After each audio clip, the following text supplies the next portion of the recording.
यही देवी भागवत की महिमा, ये समझाने की कोशिश कर रहा हूं कि तू शिव बन के लाख त्रिपुरासुरों का वध कर, लाख रामायण माता फोड़ी कर, हजार कर भाई, तो विष्णु बन के वामन अवतार ले, भले ही रामा अवतार लीजिए, कृष्णा अवतार लीजिए, नरसिंह अवतार लीजिए, परशुराम अवतार लीजिए, कूर्मा अवतार लीजिए, मत्स्य अवतार लीजिए, आगे कल्कि अवतार क्यों न लीजिए।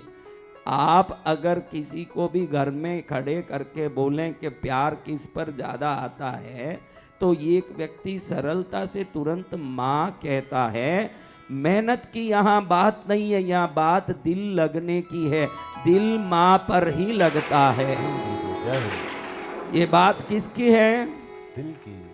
दिल की बात है भाई। बाप मेहनत करता है, क्या बेटे को मालूम नहीं है? पता है गुरुदेव। बाप ही परेशान हो रहा है, ये क्या बेटे को मालूम नहीं है? मालूम है गुरुदेव। सब मालूम है, लेकिन ये दिल लगना, ये किस पर लगेगा? ये कोई पूछ के लगता है? ये माँ पर ही लगता है। माँ पर लगता है। किधर लगता है? माँ पर। क्योंकि ममता का जो अव्यक्त शक्ति है, ममता बेटे के लिए रो के दिखाती है। बाप कभी रोता नहीं है। यूं देखो तो ट्यूशन किसने पढ़ाया फीस दे के?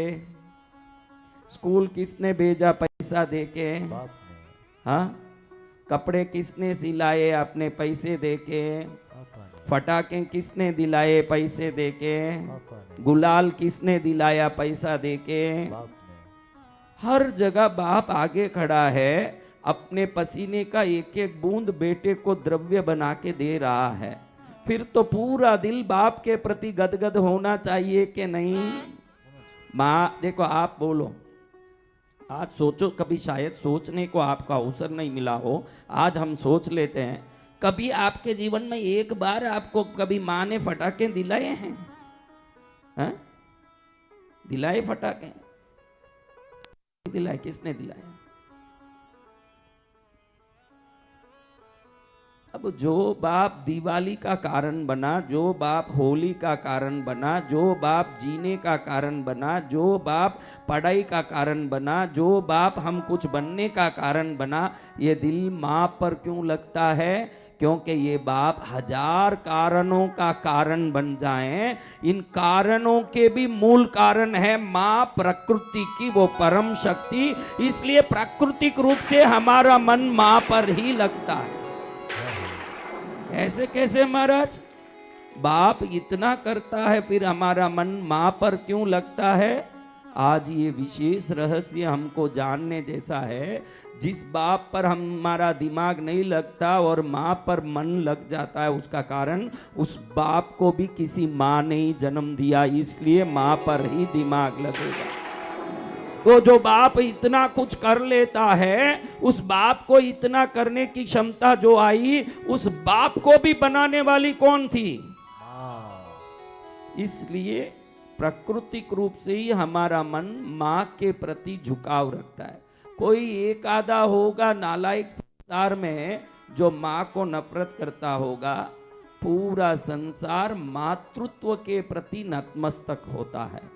पिक्चर जाना है रात में, बाप से डर लग रहा है पूछने, लेकिन निसंकोच किसको बोल के जाते हैं? माँ को। माँ भी बोलती है कि दरवाजे की कुंडी नहीं लगाऊंगी, खुली रहेगा, धीरे से आ जाना रात में अंदर।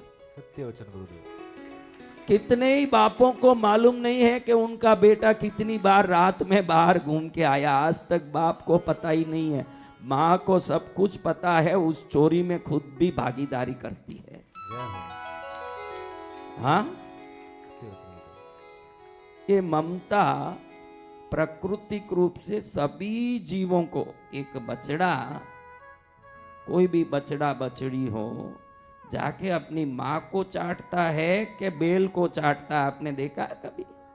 दूध पिए ना पिए, दूध का समय आया ना आया, अपनी माँ के पास जाके चाटता रहता है उसको। बछड़े तक को मालूम है कि प्रकृति का मूल अंश मातृत्व की शक्ति है। ये पूरा संसार मातृत्व की शक्ति से चलता है। भारत अति विशेष है। पूरे विश्व में मातृ पूजा, विश्व में 200 से अधिक देशों हैं, एक दो देश नहीं, इन 200 देशों में मातृत्व की पूजा होती हो तो वो सिर्फ भारत में ही होता है। भारत भूमि जन्म देने वाली से लेके संसार को जन्म देने वाली उस भगवती तक को सबको मानता है, पूजता है, भक्ति करता है।